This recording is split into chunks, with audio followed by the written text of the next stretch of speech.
দুপুরবেলায় খেতে বসে পড়েছি। তো কী কী রেসিপি দিয়ে খাচ্ছি পুরোটা ভিডিওটার সঙ্গে দেখুন। প্রথমে হচ্ছে এটা কি বলুন তো, এই দেখুন চিংড়ি মাছ দিয়ে মোচা, চিংড়ি মাছ দিয়ে মোচা অতি সুন্দর লাগে খেতেই।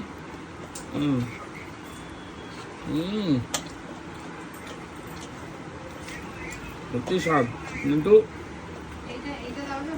অনেক বেলায় খাওয়া হচ্ছে। পুরা এবার হচ্ছে মাকড়া বেগুন দিয়ে জিওল মাছ দিয়ে, মানে শিঙি মাছ, কেউ জিওল বলে কেউ শিঙি বলে। তো ভিডিওর সঙ্গে থাকুন।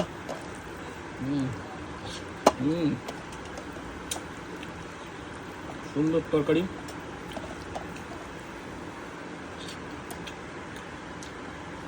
এবার আছে হচ্ছে দেখুন দেশি ট্যাংরা, বড় বড় সাইজের, পুরো পেটে ডিম ভর্তি,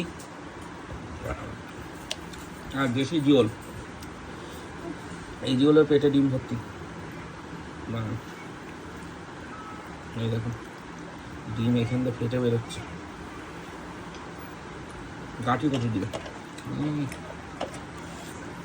আরও একটা আছে এই যে ডিম দিয়ে সয়াবিন আলু, ওটা এখন আপাতত খাবো না।